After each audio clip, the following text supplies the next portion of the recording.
chose et de votre connaissance du personnage. Conservatoire, Michel Bouquet, première classe de l'année. Ce qui est très très important pour un acteur, c'est qu'il faut que le style se dégage de la réflexion. Le style, c'est la personnalité exprimée. Le grand problème, c'est d'arriver à faire des choses particulières sans le vouloir. Elles sont particulières dans la mesure où on est fidèle à soi-même, mais que toute l'attention, enfin toute la réflexion de l'acteur est tournée vers la responsabilité majeure qui est d'être fidèle au personnage, mais surtout à l'auteur. À partir de ce moment-là, le style particulier à cet acteur va trouver sa forme, son intérêt, ce qu'il a d'unique. Alors, ce n'est pas la peine de se prendre le cerveau en se disant il faut que je sois original ou il faut que je sois... Vous l'êtes d'emblée, puisque vous êtes unique. Alors, il ne faut pas penser à ces choses-là, il ne faut pas penser à se dire comment je vais être intéressante dans ce rôle. Vous le serez de toute manière, et vous le serez surtout si vous arrivez à voir le personnage et savoir quel auteur vous interprétez. C'est fondamental. On ne peut pas traiter un auteur comme un autre, c'est la grosse difficulté du métier d'acteur. On ne peut pas être le même interprète si on joue Beckett ou si on joue Molière. La grande différence va venir d'elle-même. Elle va venir de votre lecture de la chose et de votre connaissance du personnage auteur. Parce qu'il y a toujours une raison au fait que l'auteur ait choisi de montrer tel personnage. Il y a toujours une raison fondamentale à lui-même. Pourquoi Molière écrit Scapin? Il y a une réponse. Il y a certainement une réponse, mais évidemment, pour la trouver, il faut la chercher. Pourquoi Scapin vient entre telle pièce et telle autre pièce? Parce que, comme c'est un grand auteur, il n'a pas redit les mêmes choses, hein, même s'il semble les redire. Pour quelle raison particulière cette pièce a été écrite? Et pourquoi elle a été écrite après d'autres? Ces questions-là, il faut se les poser parce qu'on obtient des réponses, et des réponses qui sont souvent extrêmement enrichissantes pour le jeu. Tandis que si on va chercher en soi le rapport qu'on aurait avec le personnage et des choses comme ça, on est très vite dans quelque chose qui n'apporte pas de réponse parce qu'on ne peut pas trouver comme ça. Je pense que l'art de l'acteur n'est pas l'art de sentir, c'est l'art de réfléchir. Parce que sentir, on sent toujours, on sentira toujours. Plus on aura réfléchi, plus on aura matière à sentir. Mais si on sent sans avoir réfléchi, c'est la meilleure façon d'être conventionnel. Forcément, parce qu'on amalgame tout à soi. Alors Marivaux devient la même chose que Molière ou que Feydeau. Il faut bien se rendre compte que c'est Diderot qui a raison dans le paradoxe du comédien quand il dit que la personne ne fera ressentir quelque chose à l'auditoire que dans la mesure où elle ne sera pas concernée. On peut très bien imaginer que l'acteur ne sent rien, mais qu'il exécute quelque chose qui a été ressenti par lui dans le travail préliminaire, et que cette chose qu'il a ressentie lui a fait trouver une forme. Alors évidemment, là, ça demande une sérieuse réflexion. Et c'est pour ça que je dis que l'art de l'acteur, c'est l'art de réfléchir et de rendre tout à coup la forme. Et à ce moment-là, il aura le droit de sentir, parce que c'est son interprétation qu'il sentira. C'est pas quelque chose d'abstrait et de vague, c'est quelque chose qu'il aura établi. Même chose pour le phrasé, même chose pour l'articulation, même chose pour la respiration. Quand je vous ai dit que la chose principale de l'acteur, c'est de respirer l'écriture du rôle. C'est-à-dire que tout est dans l'écriture du rôle. On ne peut pas connaître les pensées d'Alceste par une lecture. C'est la respiration du texte qui amène les éléments d'arrière-pensée qui sont la vérité d'Alceste. La vérité d'Alceste ne peut être connue qu'en mâchant le texte d'Alceste. Elle ne peut pas être connue autrement. Donc c'est de la réflexion aussi, ça. Diderot dit l'acteur, c'est la tête de fer. Tête de fer, ça veut dire que la partie sensible de lui-même qui va au-devant du personnage et qui s'approche du personnage pour en connaître les secrets, c'est la partie chaude de l'acteur. Mais cette partie chaude est alliée à une partie froide qui observe ce qui se passe entre le personnage et l'acteur. On arrive à trouver les combinaisons qui vont faire que on va pouvoir s'emparer de la vie du personnage, s'emparer de ses secrets, s'emparer de ce qu'il est, pour copier ce qu'il est. L'acteur qui intéresse, c'est l'acteur qui fait voir un autre visage de lui, inconnu à lui-même. Il n'y a que les ringards qui se ressemblent toujours. Mais d'ailleurs, les ringards, on ne va plus les voir au bout d'un moment. Sauf s'il y a des phénomènes d'hallucination collective qui se greffent là-dessus. Mais autrement, on n'y va pas. Alors, ce qui est très très important, c'est la figure inconnue de l'acteur. C'est un témoin, l'acteur, hein, c'est un témoin. C'est quand même assez prodigieux de se dire que d'une chose abstraite, enfin, on arrive à faire une chose concrète. D'un destin qui n'est pas le nôtre, on arrive à faire un destin qui est le nôtre. Ah, c'est quand même étonnant. C'est ça la véritable magie du métier d'acteur, c'est ça. Ah, que la fiction devienne réalité à ce point, c'est quand même curieux. C'est bien pour ça qu'on excommuniait les comédiens. Pourtant, l'Église était puissante, parce que c'est un acte absolument scandaleux. Faire de quelque chose de fictif une réalité organique, viscérale, vraie, et c'est inouï quand même. D'une création de l'esprit, faire une réalité vivante avec sa naissance, sa vie, sa mort, dans le destin du personnage. C'est un blasphème prodigieux, et en même temps, c'est comment dirais-je, c'est un blasphème même par rapport à l'être vivant, qui ne fait que vivre sa vie. C'est quand même étrange. C'est très étrange. C'est très intéressant dans ce sens-là. Donc, c'est très intéressant si on réfléchit, quoi. Et ça l'est beaucoup moins si on ne réfléchit pas.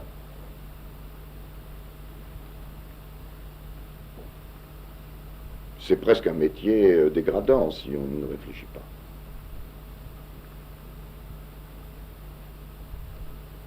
Si on réfléchit, ça devient un métier fascinant.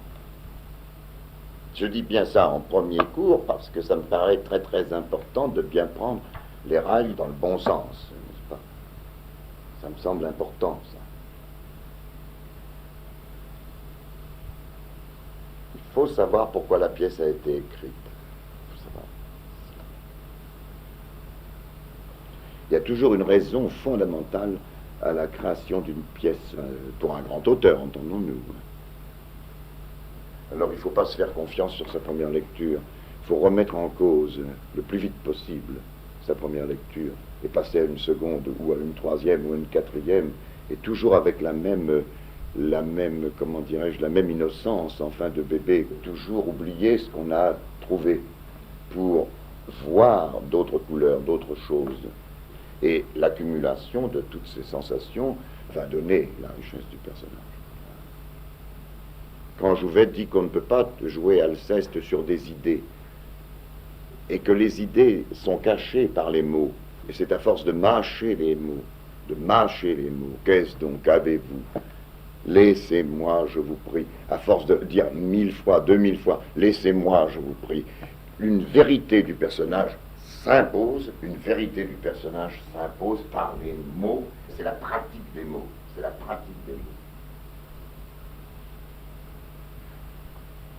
Parce que forcément, plus un acteur se sert de la matière, parce qu'un acteur, c'est quand même une respiration, une articulation, une voix, une conviction, tout ça va ensemble, et une docilité par rapport aux choses qui sont présentes. Qu'est-ce qui est présent sur scène, d'emblée? C'est la force du verbe. Le personnage est présent, mais la force du verbe est présente avant le personnage. Ensuite, la situation, c'est-à-dire les arrière-pensées, tout ce qui découle de ce qui n'est pas dit.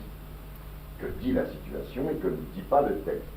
Le premier grand travail, c'est le travail de connaissance du texte. On ne peut pas se dire qu'une idée originale va arranger tout. Non.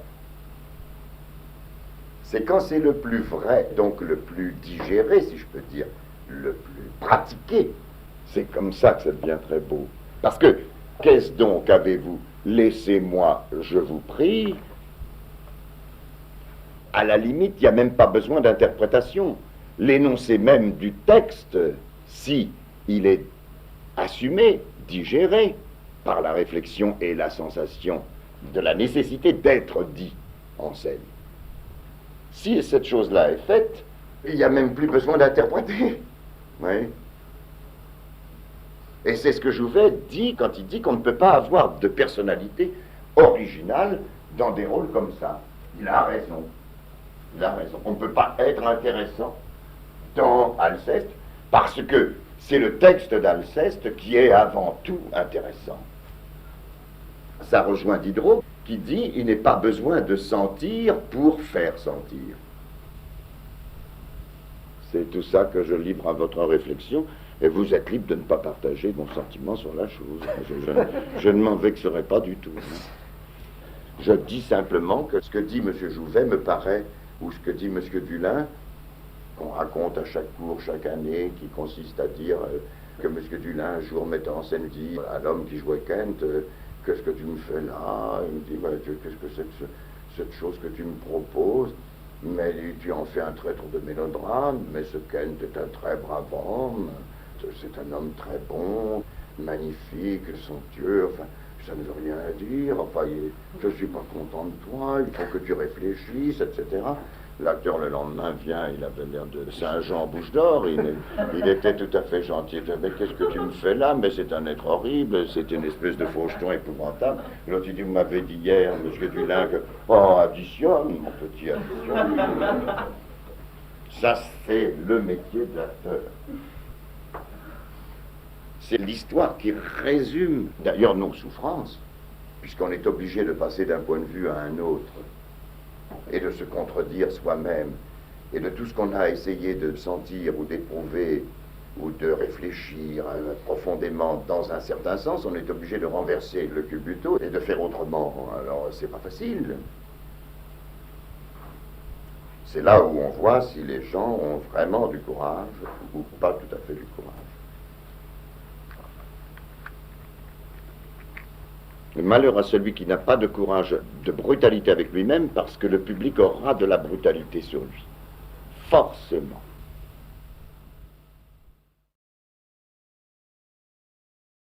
Du 5 janvier au 29 avril 1987, travail de classe.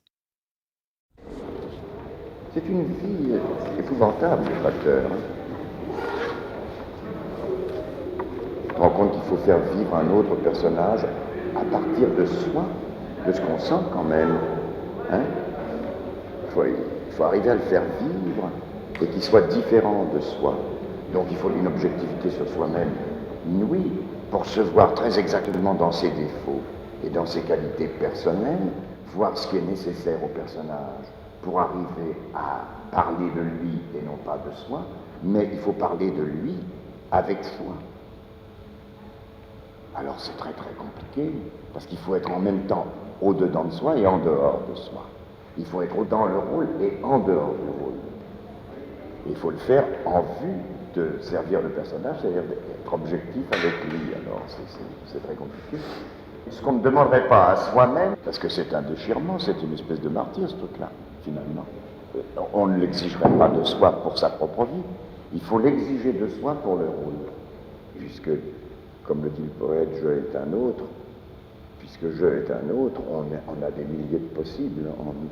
Alors, c'est sortir, extirper de soi toutes ces choses qui sont l'autre, qu'on ne connaît pas, qui accompagnent le je, mais qui ne sont pas le je.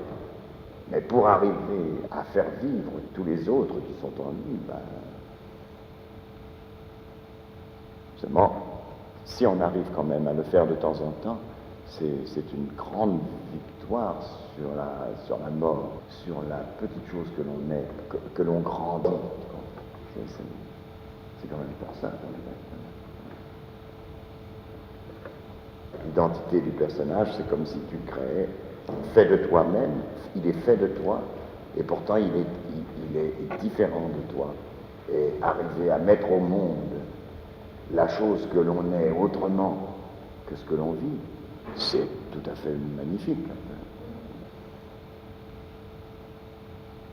Tu n'as plus le temps de t'occuper de toi. Et moins tu t'occuperas de toi, mieux ça faudra. Parce que ta personnalité, elle est faite, il n'y a pas besoin que tu penses. C'est penser à travailler avec ça et de garder ça intact. C'est un métier épouvantable parce que si tu es angoissé, si tu es triste, et puis que tu dois jouer une pièce où tu es heureux le soir, tu es obligé de marcher sur ton humeur. Tu es obligé d'arriver à trouver en toi les motivations, les possibilités qui donnent à ta nature la joie qui est demandée par le spectacle. Ah, tu vois à quel point c'est un métier de valet. C'est un métier de serviteur, le métier d'acteur. C'est un métier où il y a des aspects repoussants, c'est sûr. Mais dans tous les métiers, il y a des aspects repoussants. Je me suis dit de passer au-dessus. Parce que tout le métier d'acteur, c'est ça. C'est d'additionner des contraires et de faire exister en soi des contraires. Donc, quand on est dans ce cas-là, on fait un petit peu de ménage, on balaye et on revient à d'autres choses. Ça se mélange et c'est ça qui fait la richesse du jeu. Le jour où tu verras le vrai Don César de Bazan, et ça va t'arriver, tu n'auras plus aucun problème avec toi-même. Et toi-même ne viendras pas en écran parce que tu as une nature sincère, généreuse, tu phrases intelligemment, tu sais exactement à l'intérieur du cœur, mais tu prêtes ton cœur au personnage. Et forcément, comme ton cœur est un cœur de différentes natures, ou un esprit de différentes natures, forcément tu te joues un tour, parce que le personnage est en dichotomie complète avec toi-même. Il est bouffé par toi. Il est bouffé par sa pudeur à lui. Par sa pudeur, c'est ça. Sa timidité, sa pudeur. Et puis ce sont des qualités magnifiques pour un acteur d'être pudique. Je crois que la timidité, la pudeur, c'est la plus belle qualité qu'un acteur puisse avoir. Si tu savais, moi, comme j'étais timide. Parce que c'est les gens timides qui arrivent à faire des choses folles. Évidemment. Mais il faut arriver à faire sauter le verrou. Et comment peut-on le faire sauter quand on est timide? Uniquement en se disant que le personnage a besoin d'une nourriture qui est le contraire de ta nature. Et à force de te dire ça, tu vas imaginer le personnage, tu vas le voir et un jour le personnage, il va venir et il va faire le travail pour toi, à ta place, en toi. Parce qu'à force d'y penser, seulement, là, ce qui vous joue un tour, à tous d'ailleurs, et qui me joue encore des tours maintenant, c'est que si on travaille le personnage 3 jours et qu'on arrête de le travailler, il n'y a aucune chance qu'il gagne. Tu vois? Il faut que tu choisisses 3 heures dans la journée pour penser à lui, et tous les jours. Un rôle, c'est comme un œuf dans une coquille. S'il y a une fissure, le liquide de l'œuf va s'écouler. Pourtant, l'œuf était là. On se dit, l'œuf était là. Oui, mais il y avait une brèche. S'il reste une brèche, le personnage ne peut pas rester en toi, il s'écoule. Il faut que tu reconstruises tout. Et c'est pour ça que je te dis que c'est un processus, ce qui t'arrive, un processus tout à fait normal, mais qui prend des conséquences à tes yeux, embêtantes parce que tu es d'une nature timide. Et je crois que la plupart des acteurs sont des gens assez timides. Mais alors, quand ils ont réussi évidemment 3, 4 ou 5 rôles, ce qu'on appelle réussir, quand tu te vois faire des choses et que tu te dis c'est pas vrai, c'est pas moi qui fais ça, tu sais, quand tu as cette impression de folie, seulement il faut le mériter au départ. Quand il a goûté à ça, après ça il ne peut plus évidemment s'en passer, puisque c'est cette chose-là qui lui permet d'échapper à lui-même, à son angoisse ou à sa timidité. L'acteur-objet, c'est celui qui ressemble à sa personne. Moi je ne les aime pas, ces acteurs-là. Ils ont beau faire n'importe quel truc en scène. Si je ne vois pas que la personne qui fait la chose est le contraire de ce qu'elle fait, ça ne m'intéresse pas. D'ailleurs, ça n'intéresse pas les spectateurs. De voir quelqu'un se ressembler en scène, ça n'intéresse personne. Les spectateurs sont plus voyeurs qu'on ne croit. Ils ne peuvent pas s'intéresser à quelque chose qui qui est de l'ordre de la nature naturelle, si je veux dire. Puisque la vérité du théâtre est une vérité complètement fictive et artificielle, absolument. Tout se fait avec des contraires. Les contraires se mélangent au théâtre. C'est ce qui est beau dans le métier d'acteur. Les gens ne veulent pas voir le personnage réel, ils veulent voir le personnage imaginé. C'est le paradoxe de la vérité qui doit soi-disant habiter le corps de l'acteur. Non, c'est la vérité du poème qui doit habiter l'acteur, c'est la vérité de l'auteur, c'est la vérité du personnage, avant la vérité de l'interprète. Il y a un moment où tout à coup les choses se dénouent, et puis l'acteur devient absolument le contraire de lui. Et c'est d'ailleurs ce qu'il recherche, puisque c'est ça qu'il délasse de lui. C'est un métier magnifique parce qu'on peut échapper à soi. Et devenir quelqu'un d'autre, et qui est fait de soi quand même. C'est ça qu'on va chercher quand même. On va chercher le moyen d'échapper à soi-même et de se voir différent dans une autre vie. C'est-à-dire on met en pratique la phrase de Rimbaud, « je est un autre ». C'est-à-dire qu'on fait œuvre de poète. Quand une chose a fait son effet, il est fait pour toujours. Quand une chose a fait son effet, il est fait pour toujours. L'auteur ne reprend pas le même type d'effet après. Il est fait pour une fois. Et c'est pour ça que dans la chronologie des actions du rôle, une chose qui est faite pour une fois, elle ne peut pas être refaite. Mais si tu tiens bien la chronologie des effets et leur qualité de couleurs différentes, tu arrives à une maestria du jeu formidable, forcément, puisque tu pièges toujours le spectateur sur des choses nouvelles. C'est pour ça que l'état d'un rôle, ou tragique ou comique, n'est jamais le même. Si tu essaies de faire tenir sur un état générique le rôle, tu ennuies. Un état qui est passé, il est passé, c'est fini. Il ne peut plus resservir.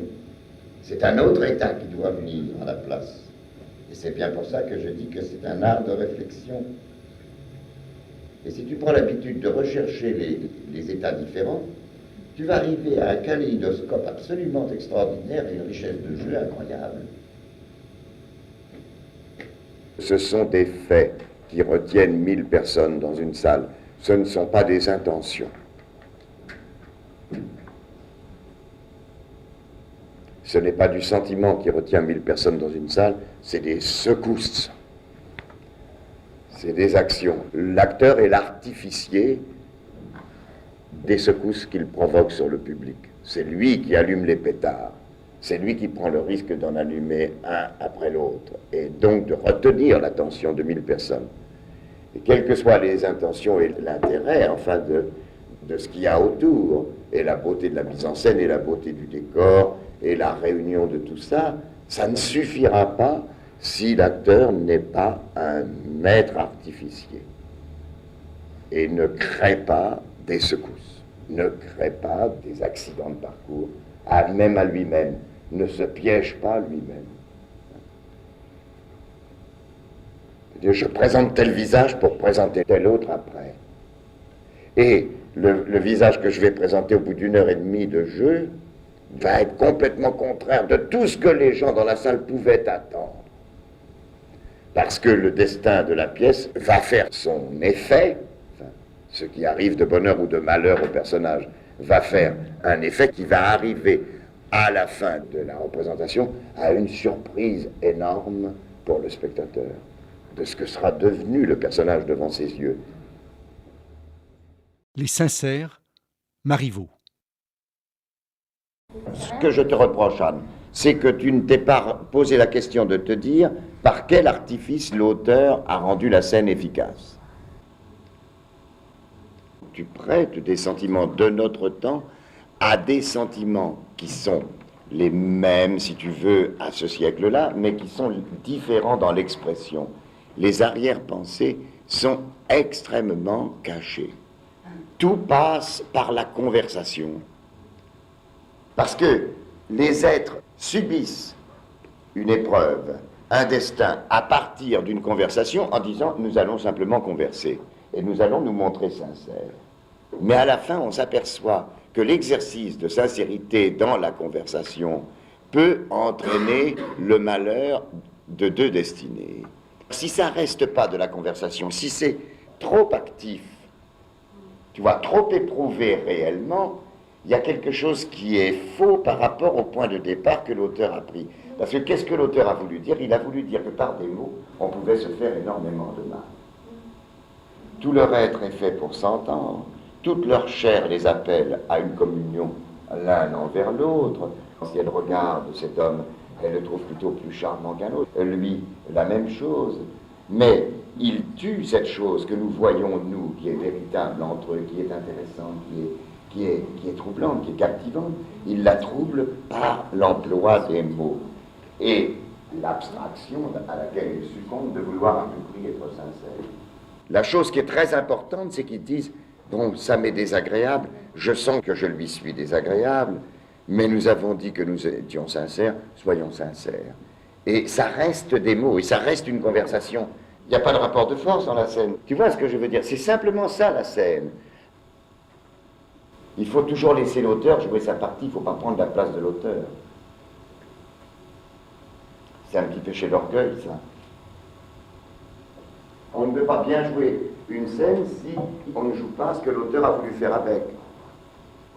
Et ce qui est intéressant, c'est qu'ils conversent et que les sentiments qu'ils ressentent profondément sont en filigrane et ne doivent pas se voir et se marquer extérieurement. Ça doit rester dans une espèce de, justement, d'exercice de maîtrise de soi. Ils ont une attirance l'un vers l'autre. Ils commencent à parler. Ils se trouvent plus intéressants parce que un peu moins hypocrites que les autres et plus sincères. Bon. Et tout à coup, ça fait des ravages. Et des ravages qu'ils ne sentent qu'une fois que la conversation est finie. Et à la fin, ils voient un trou béant. Seulement à la fin. Ce qu'elle dit est une sincérité de pure figure, mais ce qu'elle ressent est une sincérité réelle. Parce que le vouloir être sincère, ça n'est pas être sincère, c'est vouloir l'être. Et c'est là où on voit que l'auteur est à ce point désespéré. L'acteur est toujours bon, voilà ce que je veux dire. L'acteur, il est toujours bon. Le problème, c'est d'être bon pour l'auteur, c'est ça. En plus que d'être bon pour soi. Un acteur ne peut pas se sentir contesté puisqu'il essaie de faire passer les mots par sa chair. Donc quand on lui dit c'est pas ça, il a envie de dire merde et allez vous faire foutre. C'est bien normal ça. La grosse difficulté du métier d'acteur, c'est qu'il est obligé d'entrer dans des univers et dans des mécanismes différents du sien et prêter sa sincérité à des mécanismes complètement différents du sien. Et il n'y a pas un auteur qui est à prendre de la même manière qu'un autre. On ne joue pas Marivaux comme on joue Molière, on ne joue pas Racine comme on joue Corneille, ou comme on joue Shakespeare. C'est des mentales différents, c'est des manières différentes de représenter la vie.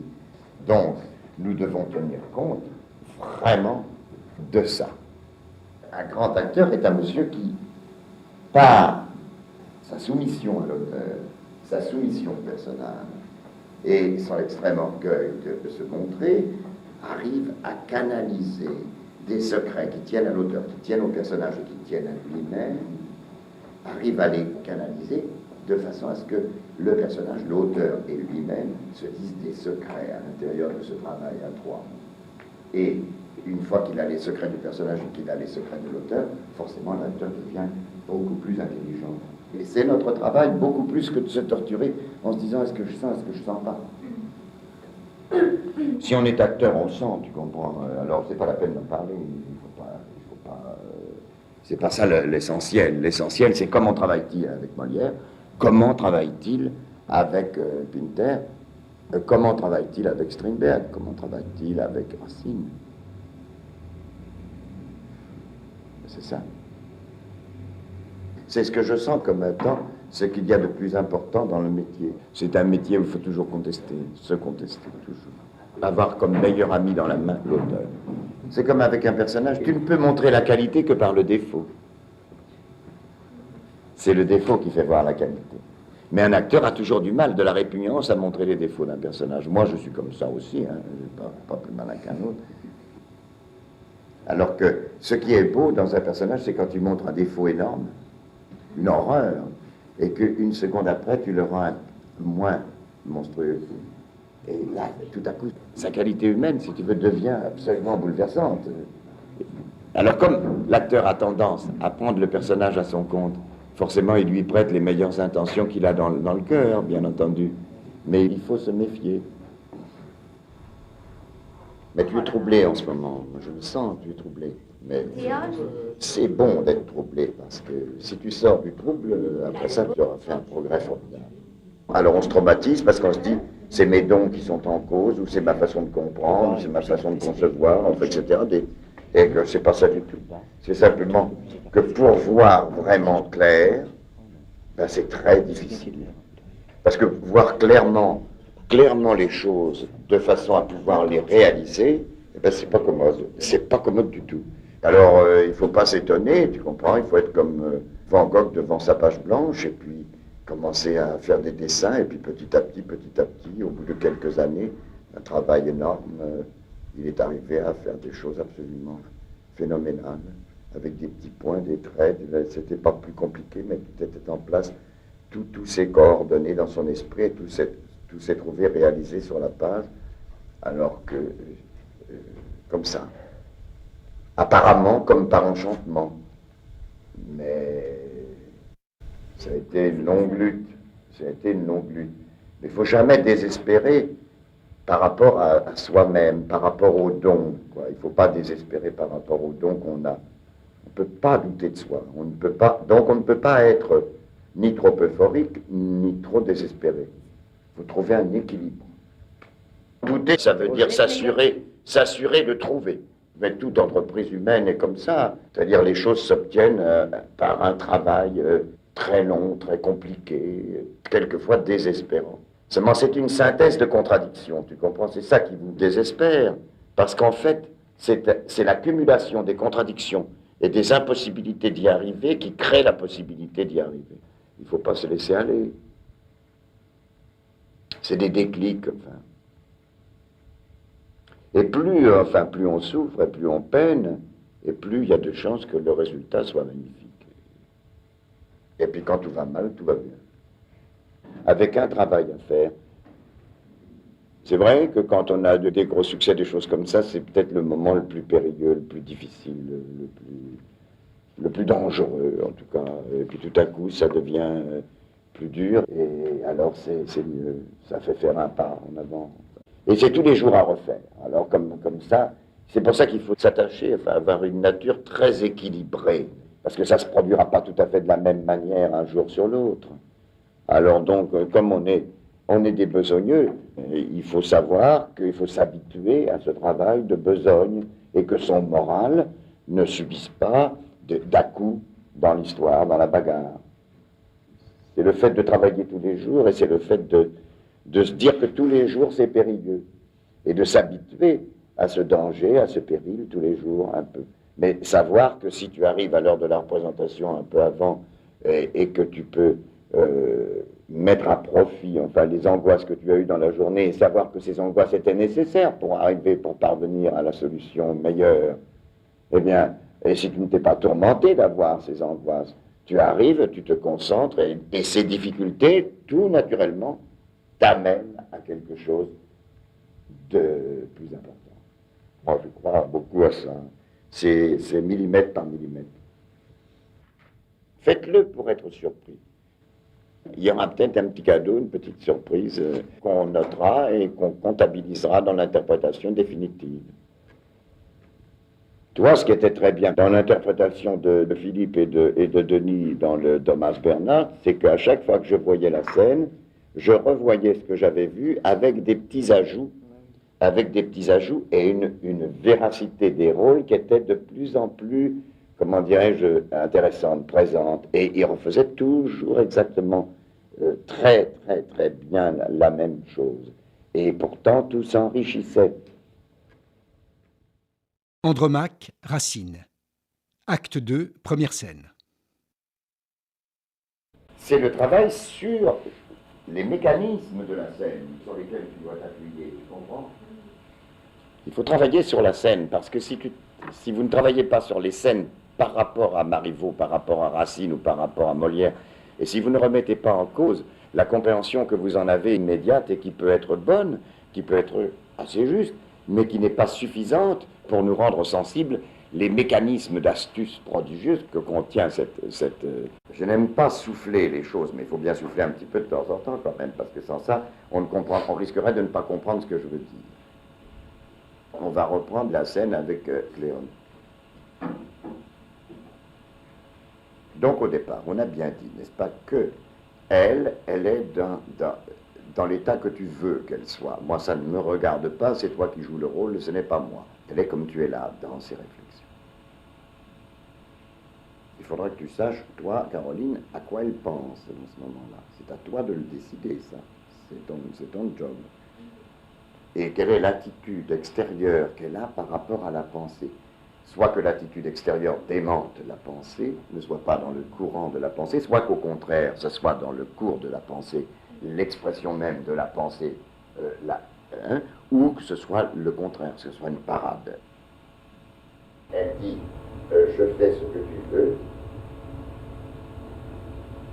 je consens qu'il me voit, je lui veux bien encore apporter ce que je vois. Et si on sent, si on sent que l'étude du texte amène à penser que ces 4 vers sont un petit labyrinthe, et si tu fais exister le labyrinthe, tu n'as plus besoin de t'inquiéter de grand-chose, parce que tu fais passer le petit labyrinthe en premier. Il y a quelque chose qui déraille déjà dans ces 4 vers, qui montre ce qui va lui arriver. Elle patine, elle patine. Imagine que tu es quelqu'un, que tu es aimé, que tu es connu, qui a manqué de t'amener au bord de la dépression nerveuse, et que tu dois le revoir 2 ans après. Alors que tu pensais l'avoir traîné pour toujours, non seulement de ta vie, mais de tes pensées. Et les obligations politiques te forcent à le revoir. Ben, je te jure que tu... Mais ça, c'est la pièce. Hein. Tu peux jouer le rôle en riant là-dessus. Je m'en fous. Ça te regarde, c'est ton problème. C'est pas le mien. Mais le mien, c'est de te dire que c'est ça, les 4 vers du début. Et les 4 vers du début indiquent dans quel labyrinthe elle est, et dans quel labyrinthe elle craint d'être, et dans quel labyrinthe elle va rester. Car elle ne sortira pas de cette contradiction, elle n'en sortira pas. Dans toute la pièce, elle va se heurter à ça. Si on ne sent pas le mensonge dans Cléone, ça devient de l'explication. On a l'impression que l'auteur dramatique est un très mauvais auteur dramatique parce qu'il explique au public ce qu'il veut que le public sache. Alors que c'est tout le contraire.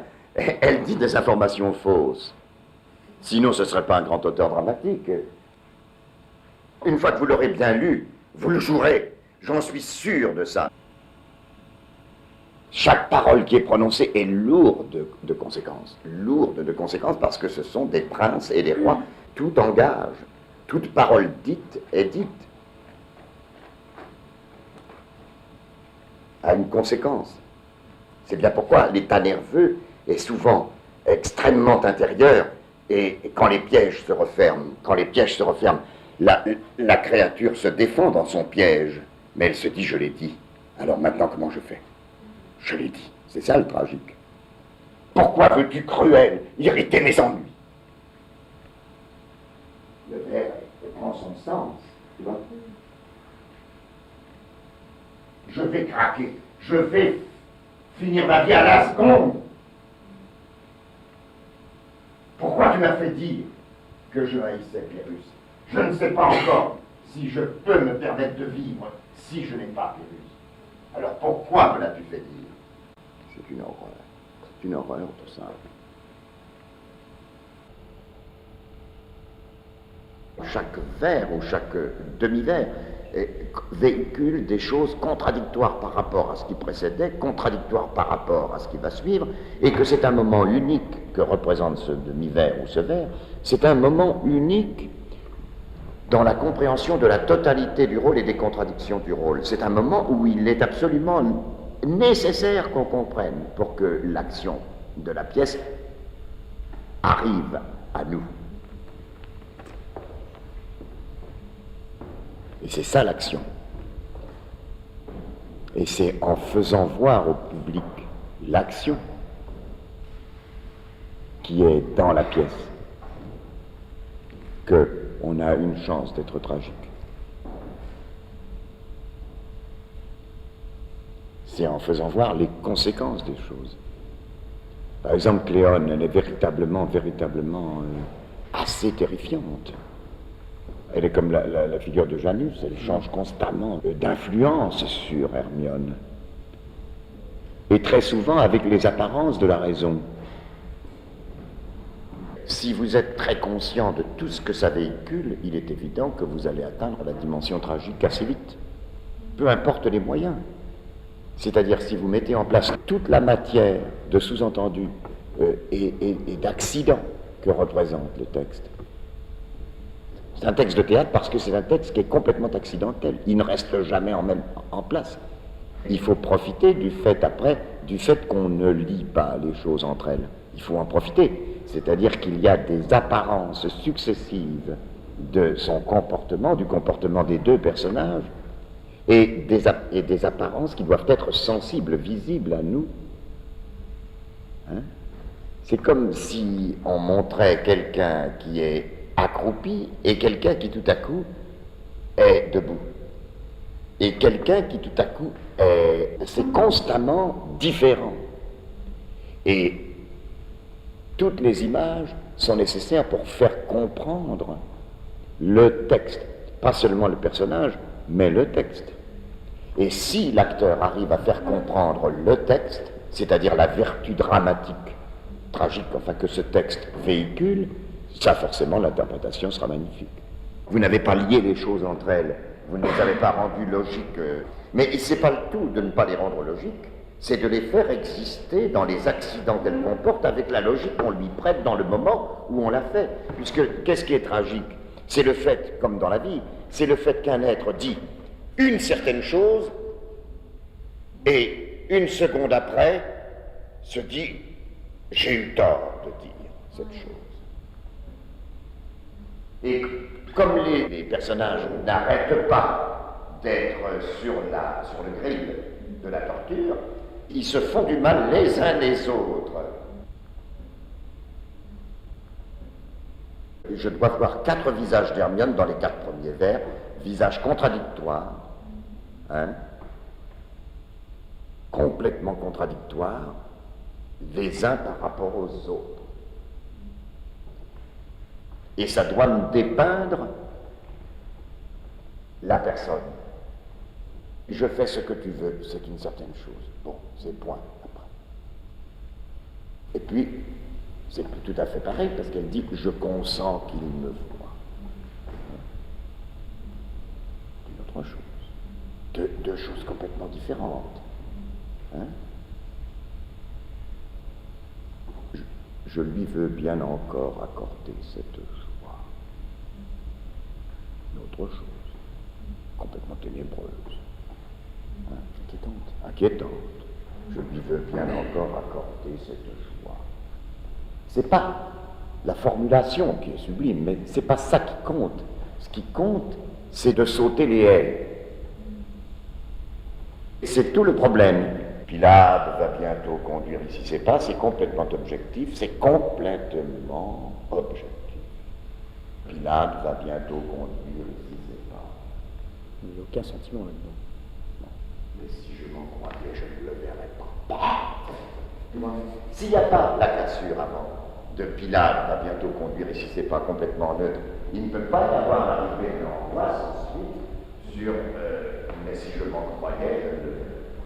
Et toutes ces césures, toutes ces cassures, c'est comme si on amène des pierres pour faire un fil de colonne. Il y a une pierre comme ça, puis pour que ça soit stable, on en ramène une autre, on ne met pas de ciment, elles doivent tenir ensemble. C'est la même chose. L'acteur a la responsabilité d'entasser les pierres les unes sur les autres et de faire un mur, ou de faire une colonne, ou de faire un doigt. Et à la fin de la scène, on se dit, comment a-t-elle fait? On est devant la colonne. Tu vois ce que je veux dire? On est devant la colonne et alors on se dit, mais comment a-t-elle fait? On n'a pas vu.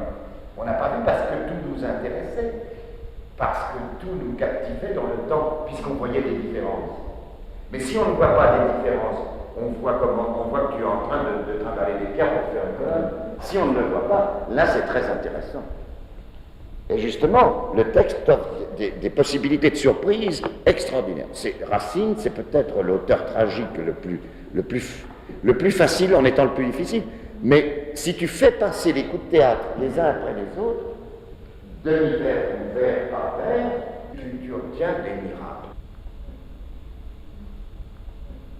Elle est suffisamment intelligente pour nous montrer comment elle est quand elle est capricieuse, et pour nous montrer comment elle est quand elle est torturée, et pour nous montrer comment elle est quand elle est outrée, ou quand elle est blasphématoire, ou quand elle est ironique, ou quand elle est caustique, ou quand elle est simplement comme une petite fille abandonnée qui se dit « Pourquoi est-ce que mon corps existe puisque mon corps est inutile ?» Et ces moments de dépression, et ces moments au contraire d'accélération de la vie en elle, et puis ces moments qui l'amènent à une fatigue. Tout ça, on doit en rendre compte, tout ça, on doit en rendre compte. Et les vers sont là pour nous permettre d'en rendre compte. Mais ce qu'on dit là, c'est valable pour tous les grands auteurs dramatiques, hein, parce que ce qu'on dit là, c'est valable pour Molière, c'est valable pour Marivaux, c'est valable pour tous les grands, parce que les grands condensent. Et les grands condensent des choses contradictoires que l'être humain véhicule sans le savoir souvent. Mais là, c'est montré. Et c'est montré à l'écart, c'est-à-dire avec le sens de la divination, c'est-à-dire que le portrait est toujours en train de se faire devant nos yeux, et il est toujours contredit. Et l'assemblage de toutes ces contradictions fait la merveille. C'est le plus beau portrait de femme, enfin de jeune fille, parce que c'est plutôt une jeune fille, c'est une jeune fille, et qui est complètement ignorante des choses de l'amour, mais qui a une vision des choses de l'amour qu'elle veut, d'une certaine manière. En fait, elle n'a aucune expérience amoureuse, moi je pense. Elle n'en a aucune idée. C'est pour ça d'ailleurs qu'elle s'attache tellement au fantasme. C'est pour ça qu'elle est tellement exigeante sur l'absolu du fantasme. Parce qu'elle n'a pas une connaissance de la chose organique en soi. Elle ne l'a pas encore. Tu te rends compte, une information importante. Hein. À toi de jouer après sur ce clavier que tu as mis en place dès la première scène et que Racine te permet de mettre en place dès la première scène. Tu vois la nécessité de faire ce travail, tu vois la nécessité. Et c'est ça qui fait voir le personnage. Et si tu n'as pas l'auteur dans ta manche, tu n'as aucune chance avec ce genre de texte. Si tu l'aimes, il va t'aimer. Il va avoir confiance en toi et il va se dire, ça, je peux travailler avec elle. On peut faire quelque chose ensemble. Racine, il va le dire, Racine. Il n'est pas mort, Racine.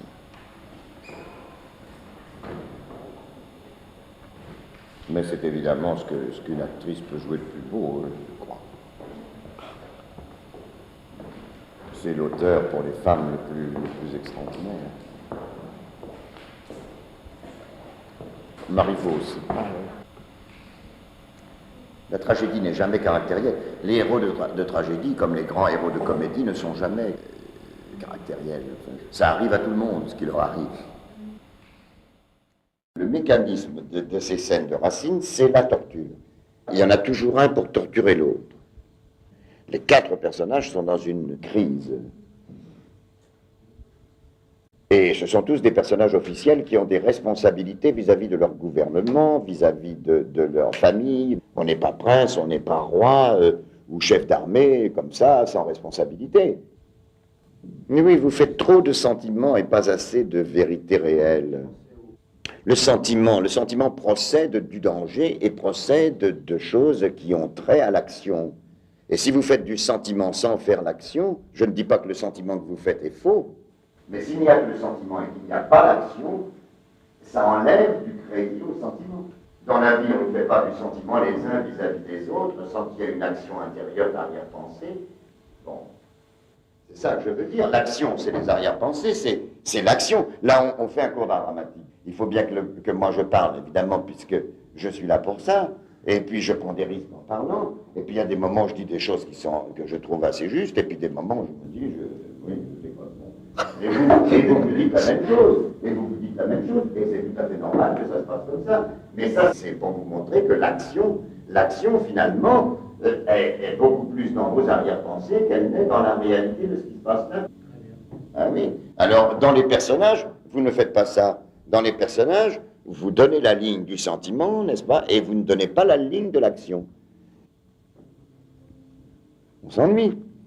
On ne comprend pas. Il faut qu'on comprenne avant même que vous ayez ouvert la bouche, parce que la somme des arrière-pensées doit nous faire comprendre ce que nous ne comprendrions pas si vous n'avez pas cette somme d'arrière-pensées et ce lien de ces arrière-pensées avec une action qui est ici et maintenant. C'est-à-dire qu'on commence cette scène, par exemple, d'Hermione Cléon, eh bien, on doit savoir tout de suite, assez vite, enfin très vite, avant même que vous n'ouvriez la bouche, de quoi il est question. C'est ça la ligne de travail. La ligne de travail, c'est sur l'action. Vous pouvez jouer comme vous voulez sur le plan du sentiment, ça ne me regarde pas encore une fois. Mais ce qui est nécessaire, c'est ce qui est nécessaire à la pièce. Parce que si vous ne me rendez pas la pièce, vous n'avez pas fait le début du travail. Le début du travail, c'est de rendre la pièce présente. Et elle qui dit, mais qu'est-ce que ça a pour vous de funeste, madame? N'est-ce pas toujours le même Oreste dont vous avez 100 fois souhaité le retour? Vous ne savez plus ce que vous dites. Et dont vous regrettiez la constance et l'amour, parce qu'un jour elle a dû lui dire, oh, Oreste quand même, c'était autre chose que ça. Et ben il est là maintenant. Alors, puisqu'il est là, il est là. Elle a son clou rivé. Enfin, je m'excuse de parler si prosaïquement, mais elle a son clou rivé par Cléon. Elle est comme quelqu'un qu'on a plongé la tête dans l'eau, qui se ressort. C'est cet amour payé de trop d'ingratitude qui me rentre en ces lieux, sa présence si rude.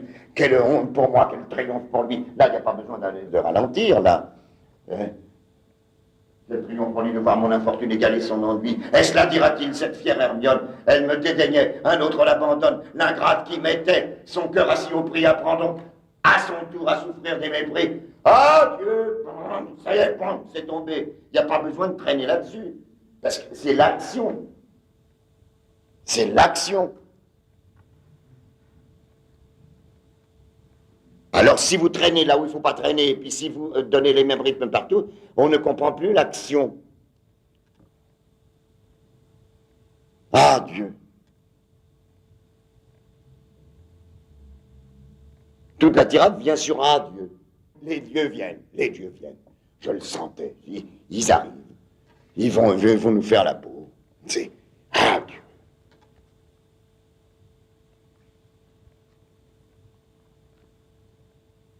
Alors là, c'est un engrenage de commencement qui est solide. Tu vois, c'est même pas la peine d'être dans le sentiment. Et je vous assure que ça simplifie le travail à un point fou. C'est-à-dire dichotomiser le travail qui est sur le personnage et votre sentiment à vous, qui va se faire tout naturellement, tout simplement.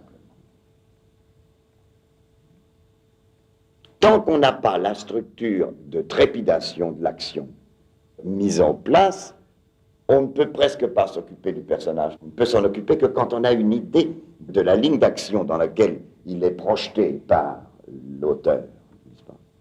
C'est pour ça qu'il faut faire ce travail sur les auteurs, sur la façon dont c'est fabriqué. Ce qui est important, c'est d'être dans la pièce. De montrer les mécanismes de Molière ou de Racine, de les montrer, de les faire voir, les mécanismes intentionnels. Les mécanismes d'action, la marche de la pièce. Il n'y a pas de codification des rythmes d'intention. C'est donc que nous devons les trouver, vous comprenez? Et ce qui est le plus efficace pour la pièce est forcément le plus efficace pour nous. Et c'est évidemment le travail de l'acteur, c'est d'être un très bon lecteur. Moi, j'ai travaillé des mois, sur des années même, sur le Malade, et je n'ai trouvé un peu les structures de la pièce que quelques jours avant, et puis je travaille dessus tous les jours, et j'essaie de les approcher de plus en plus, les structures de contraste, les moments où ça bascule de la farce à la tragédie, le moment où de la tragédie ça retourne à la bouffonnerie, au moment où ça tourne à la comédie domestique, et c'est très très difficile de voir clair là-dedans. Et si vous êtes évident comme acteur, mais pas dans l'évidence de la pièce, c'est pas la même chose. Et comme toutes les pièces de ces génies-là, il n'y en a pas une qui ressemble à l'autre. Ce qui fait que le travail que tu as fait sur Molière par rapport à une certaine pièce, tu es obligé de le refaire entièrement de A à Z pour une autre. C'est la clé. La clé, c'est ce qu'on doit à l'auteur. On ne peut pas être à côté de la structure d'intention de l'auteur. Sinon, la pièce n'est pas opérationnelle. Il vaut mieux être mauvais comme un cochon et être dans la structure d'intention de l'auteur, parce que le public comprend la pièce qu'il est en train de regarder, et même si c'est mal joué, il dit bravo, bravo, très intéressant, parce qu'il a vu la pièce. Dernière classe de l'année, dernier conseil. C'est vrai que les acteurs ne savent pas au départ tellement se concentrer. Et d'ailleurs, la seule façon d'enlever le trac, à mon avis, c'est la concentration. C'est-à-dire, la seule façon, c'est de rabâcher, rabâcher, rabâcher, d'user, user, user les intonations, complètement les user pour qu'il n'y ait plus rien que le dégoût de ça, les user pendant des heures pour pouvoir arriver à se dire « Oh, je ne vais pas encore redire ça », et puis le dire, et puis ça passe, et puis ça va. C'est une question de... Vraiment, c'est une domination des nerfs et une pratique morale par rapport aux responsabilités qu'on a vis-à-vis de l'auteur, vis-à-vis de soi-même. C'est-à-dire d'entrer en ne voulant pas se faire voir. C'est vrai qu'il y a une nécessité, quand on fait ce métier-là, d'être absolument, absolument exemplaire sur le plan de la concentration, sur le plan de ce qu'on doit à l'auteur, et d'être complètement avec le personnage, quoi. Si vous êtes avec le personnage, comme vous étiez l'autre jour, complètement dedans, complètement sans préoccupation par rapport à vous, et que vous êtes dedans, et que vous avez fait l'effort d'être dedans, alors c'est magnifique tout de suite. C'est absolument exemplaire. Enfin, Georges est là pour le dire, tous les ans, on en discute. On en fait le constat. Ouais. On en fait le constat. Tous les ans. Il y a une différence considérable. Et c'est l'application de chaque seconde. Donc c'est la concentration avant pour visionner absolument tout ce qu'on fait. Et le moment où on le fait, on est dedans au lieu d'être dans une autre intention ou dans une humeur du jour ou dans des choses comme ça qui sont très dangereuses et qui peuvent être très graves. Parce qu'on ne peut pas se récupérer. La même chose pour les musiciens, la même chose. Si Gustave Léonard ne passe pas 10 heures par jour à son clavecin à taper sur les notes pour respecter dans les partitas l'absolue arithmétique de Bach, les autres n'y arrivent pas vraiment à le faire. Lui, il y a une égalité de son et une égalité de frappe qui fait que tout à coup ça devient absolument prodigieux. C'est purement technique. Ça n'empêche pas que la technique procède d'une inspiration, d'une volonté d'inspiration.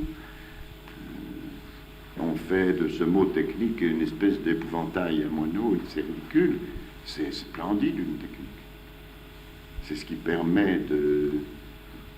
La libération. Ah oui, qui permet, oui, la libération, et qui permet aussi d'être à la hauteur de ce que l'auteur a voulu, et de ne pas être avec ses pensées à soi, mais d'être avec ses pensées à lui. C'est quand même mieux d'être dans les pensées de Beckett que d'être dans ses pensées à soi. Tu parles de Beckett en particulier ou d'une façon générale? D'une façon générale, mais Beckett est un exemple. Ah ouais. C'est-à-dire que tu rates tout si tu rates la concentration. Si tu arrives avec ton humeur du jour et que tu n'as pas formé ton esprit à ce monde, à cet univers, pendant 1 heure ou 2 heures ou 3 heures, le temps qu'il faut pour entrer, dégager sans aucun effort. Et c'est une gymnastique, c'est une technique. C'est une technique de concentration, elle est très très très importante. Et dans Beckett, alors ça fait des ravages, parce que si tu arrives avec ton humeur du jour pour jouer, tu es foutu. Pour un acteur, il est son pire ennemi possible, ou son meilleur ami possible.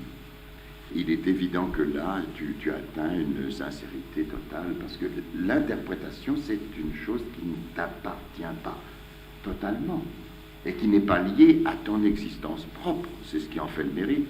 Et ça, c'est fantastique. Ah oui. Mais c'est fait des apports de la personne sur son personnage, évidemment. Mais on ne voit plus que le personnage. Alors on est fasciné. C'est ça qui est miraculeux. Parce que tout à coup, tu vois le personnage, alors tu te dis, mais quel acteur ou quelle actrice. Fantastique, on voit le personnage. Tandis que si tu vois la volonté de l'acteur de se faire voir, c'est fini, c'est râpé. Ce sont des choses très simples et qui sont difficilement, je veux dire, entendues. Et cette concentration avant permet, pendant 2 heures, de se consacrer uniquement au personnage, donc de se libérer de son trac. C'est pour ça que je suis 2 heures avant dans ma loge en train de blablater le texte d'Argan ou de Strindberg ou de Beckett, parce que j'use ma présence dans le rôle qui viendrait gêner le rôle. J'objective, si tu veux, j'objective vis-à-vis de moi-même tout ce qui, dans ma journée, pourrait me faire avoir une humeur qui ne serait pas celle du personnage et qui viendrait gêner la venue du personnage. Parce que si pendant 5 minutes le personnage ne vient pas, c'est presque catastrophique, enfin. Il faut qu'il vienne. Donc il faut se préparer à sa venue, donc il faut enlever ce qui en soi viendrait gêner la venue du personnage. Parce que si tu saisis le personnage au bout de 15 secondes ou d'1 minute et demie et que tu le fais voir, le public, oh, tu sens qu'il vient en toi. Moi je vous dis ça parce que je l'ai éprouvé et puis parce que j'ai vu que des gens qui ne le faisaient pas se ramassaient des gamelles assez terribles, même avec des dons fantastiques. Enfin, je veux dire, ça n'a rien à voir. Je me suis mis il y a 10 ans seulement à me dire, mais pourquoi est-ce que je rate certaines représentations? Pourquoi j'en rate par exemple 4 ou 5 sur 10? Ça fait des ravages, 4 ou 5, c'est emmerdant. Puis j'ai pas le même bonheur. C'est-à-dire que je jouais 4 ou 5 représentations avec la difficulté d'exister avec le rôle, le combat entre moi et le rôle pendant 2 heures ou 2 heures et demie. Je sortais de là brisé, fatigué, énervé et mécontent de moi. Et je me suis aperçu que c'était ce travail de concentration avant qui était tout à fait nécessaire. Moi, je croyais avant que quand j'étais dans un bon état subjectif d'accord avec moi, avec mon tempérament du jour, avec moi-même, je me disais, c'est ça qui est le plus souhaitable. Et puis je me suis aperçu que c'était pas ça du tout, que c'était ce que j'enlevais de mon humeur du jour, qui pouvait venir contrarier la venue du personnage dans l'heure et demie ou les 2 heures que j'étais dans ma loge tranquille avant, et en disant, tiens, cette humeur de plaisanterie, si tu veux, ou cette humeur de malice que j'avais ce jour-là.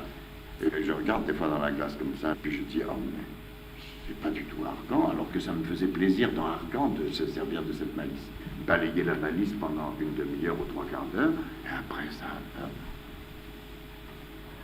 Parce qu'il y a des choses qui conviennent au rôle et des choses qui ne lui conviennent pas, avec les meilleures intentions du monde. Et si on entre trop avec son humeur en ne tenant pas assez de l'humeur du rôle, il est évident qu'on prend des risques. Alors ça m'a paru intéressant de travailler avant comme ça. Et depuis que je travaille comme ça, j'en loupe beaucoup moins.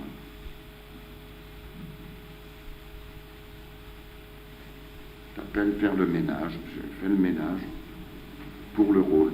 Je balaye pour qu'il n'y ait pas de poussière d'intention de ma part qui viennent l'empêcher de vivre et d'exister, quoi. D'ailleurs, on est heureux en scène et détendu qu'à partir du moment où on ne pense plus à soi, où on est complètement la proie du rôle.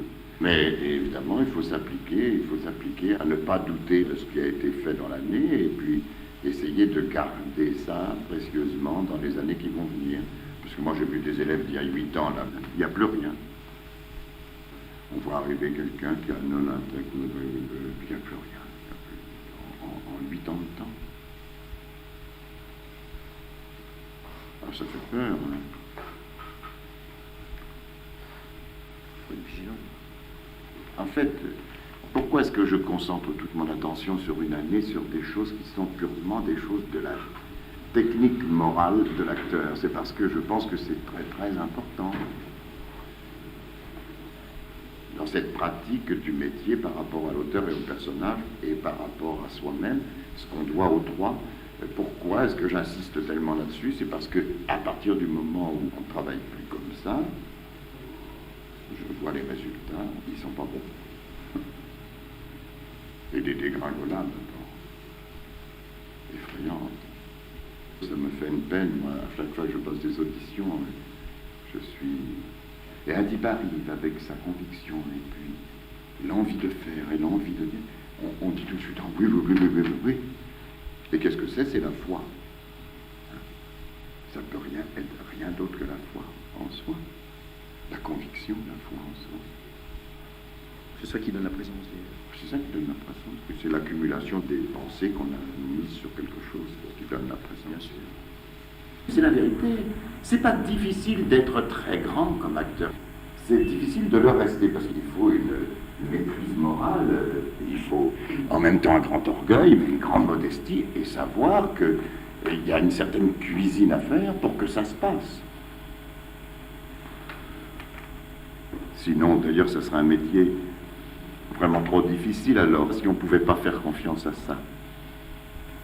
Mais on peut être sûr de sa basse. Alors, si on est sûr de sa basse, de ses rythmes, de son phrasé. Dans Richard, ce qui tient debout le mieux, c'est le phrasé. Je lui ai dit le premier jour que je l'ai vu, le phrasé était en place déjà. C'est considérable. Parce que le phrasé, c'est la respiration et c'est les intentions de l'autre.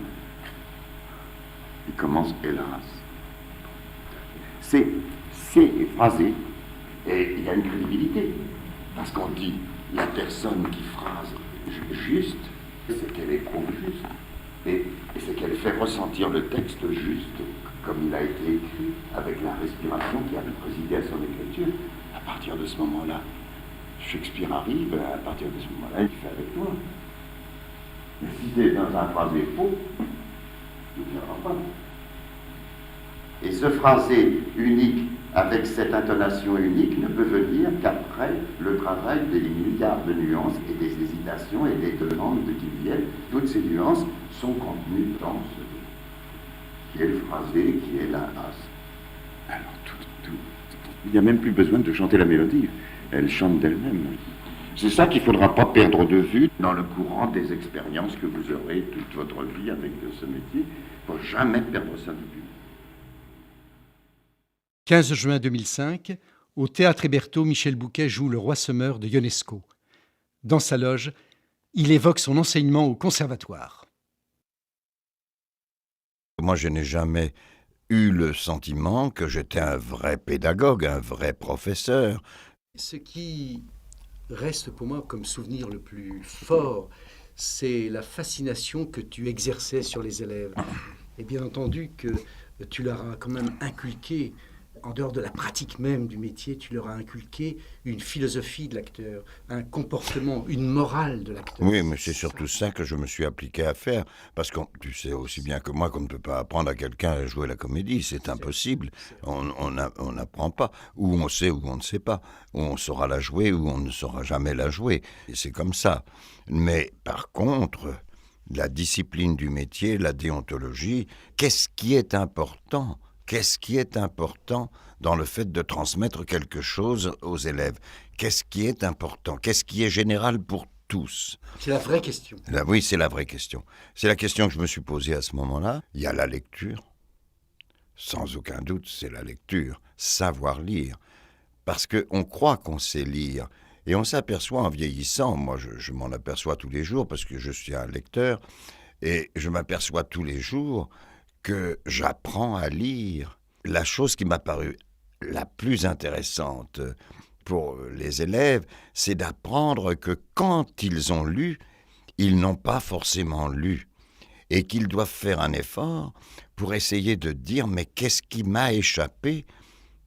On m'a dit que c'est un chef-d'œuvre, on me dit que Le Misanthrope est un chef-d'œuvre, mais quand je le lis, je me dis oui, c'est une pièce très bien faite, les personnages sont clairs, évidents, ce que ça veut dire, on le comprend, oui, mais on s'aperçoit que toute sa vie, on lit Le Misanthrope et que toute sa vie, avec la pratique de la vie, que tout ça devient d'une complexité, d'une étrangeté, d'une subtilité incroyable.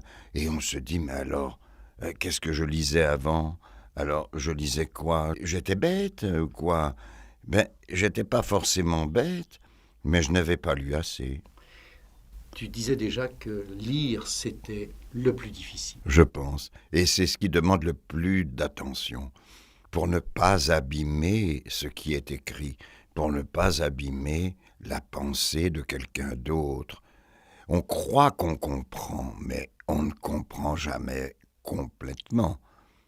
Et l'art de l'acteur, c'est quand même l'art de transmettre une pensée à d'autres et de la rendre la plus honnête possible, la plus proche possible, et aussi la plus proche possible de l'auteur, bien sûr, mais aussi des auditeurs, des spectateurs. C'est de la rendre évidente, parce qu'il y a le texte. Bon, bien sûr, il y a le texte, il y a les personnages, tout ça c'est très important, mais il y a la situation. Et savoir lire la situation, ça alors, c'est une chose qui demande énormément de patience, de persévérance et d'effort pour savoir tout ce qu'une situation contient. Parce que le grand génie d'un auteur dramatique, c'est de mettre en place une situation. Et cette situation, elle est exprimée par l'auteur, par le texte qu'il prête aux personnages. D'abord l'invention des personnages et puis ensuite le dialogue qu'ils ont entre eux, ces personnages. Mais ça ne suffit pas. La situation est bien plus importante par ce qu'elle ne dit pas que par ce qu'elle dit. Même si c'est un très grand esprit qui le dit, elle n'est pas définitivement dite ni exprimée par ce dialogue. Et ça ne suffit pas. La plupart des publics, on le sait très bien, n'écoutent qu'un quart du texte. Il y a énormément de choses du dialogue qu'ils ne peuvent pas assimiler. Il y a trop de choses. Il y a trop de choses, et c'est trop riche. Donc, vers quoi vont-ils? Ils vont vers la situation, vers cette espèce de chose fascinante qui ressemble à la vie, plus qu'un dialogue, et qui est la situation. Et alors donc le travail de l'acteur le plus important, c'est de mettre en évidence cette situation. Mais cette situation, la plupart du temps, le personnage ne la domine pas, il est dominé par la situation. Et donc, ce qu'il y a d'extraordinaire dans le métier d'acteur, c'est qu'il doit faire exister la situation de telle manière qu'elle le broie, qu'elle le limite. Donc, le dialogue sert à ce moment-là de repoussoir à quelque chose qui se passe entre le spectateur et la situation de la pièce, qui est la chose la plus importante, la plus accaparante, enfin, la plus extraordinaire. J'ai remarqué une chose, c'est qu'il y a des spectateurs qui me parlent de certaines pièces, par exemple, qu'ils ont vues il y a 20 ans, il y a 30 ans, et puis je m'aperçois qu'ils continuent à être un peu troublés par ça, pas exagérément, Oui. mais quand même, Quelque chose s'est déposé dans leur... quelque chose, c'est quelque chose... mental. Oui, et c'est ça, le fait du théâtre. Et ça va travailler après, et alors on aperçoit à ce moment-là le caractère culturel du théâtre, qui est une manière d'éduquer qui est divine, quoi. Une manière de ne plus être la dupe de tout, comme sont la plupart des vivants, et qui tout à coup apprennent, si tu veux, à vivre avec plus fort qu'eux, avec plus grand qu'eux, et pourtant c'est eux, puisque c'est eux qui deviennent l'auteur à ce moment-là, c'est eux qui continuent le travail. Un jour, tu m'as dit, l'acteur devient le vampire de l'auteur. Ah ben oui, Il mange la et il lui mange la cervelle, comment dire. L'acteur est trop paresseux parce que il croit qu'en disant les mots, Ça suffit. et en les comprenant, et en les disant magnifiquement, ça va suffire. Mais non, parce que son véritable partenaire à l'acteur, c'est la situation. C'est ça. S'il rentre en scène en ne sachant pas très bien ce qu'il en pense, Qui reste dans les coulisses. c'est embêtant parce que personne ne va comprendre vraiment. Parce que le spectateur, c'est la matière humaine qu'il comprend. Alors donc c'est la matière humaine. Il va voir cet homme dépassé par la situation, mangé par sa situation, humilié par la situation. Il va se dire, mais le pauvre, il est humilié par tout ça. Et encore ça, moi, J'en parle bien, mais je n'arrive pas toujours à le faire. C'est très très difficile de faire passer la situation avant soi. Et de faire que la situation est plus importante. Et à ce moment-là, le jeu devient tout à coup très intéressant. On se dit pourquoi il fait tout ça, c'est bien ce qu'il fait, oh, il est pas mal, il est bien, mais le spectateur ne joue pas. Le plus difficile à faire, c'est faire jouer le public. Ça, c'est très difficile. Parce que le public, lui, il vient pour recevoir quelque chose. Le public, il vient pour jouer. Il ne vient pas pour voir jouer les gens. En 1987, puisque je fais référence à cette année, Oui. à cette année-là, c'est exactement mot pour mot ce que tu disais. Ben oui, je dis toujours la même chose. Oui, mais c'est pour ça que ça a laissé des traces. Les comédiens me disent aujourd'hui qu'ils comprennent réellement le sens de ce que tu leur disais, c'est-à-dire que on en revenait à cette fameuse trilogie, l'auteur, la pièce, le personnage. Et la vie. Et la vie, l'étude de la vie. L'étude de la vie pour que le personnage soit vrai. Donc la première règle du théâtre, c'est quand même d'observer la vie. C'est observer, bien entendu. C'est vivre la vie. C'est vivre quelque chose de plus fort que la vie. Alors, moi j'ai pensé que c'était ça, d'être professeur. Enfin, ce qu'on pouvait apprendre, c'était ça, le respect du métier, la déontologie, alors savoir lire la situation, savoir respecter le public. C'est pour ça que toute mon attention, enfin, toute notre attention, puisque nous avons travaillé la main dans la main des années avec les élèves, et avec la même ferveur et la même foi, j'estimais que c'était ça qui était le plus essentiel. Et puis, mon Dieu, le reste... Tu ne te trompais pas, puisque c'est ce qu'ils ressentent aujourd'hui. C'est ça qui est, oui, à mon avis, le plus important. Le plus important, c'est que les êtres acteurs comprennent qu'ils font ce métier-là, et pas un autre, mais celui-là.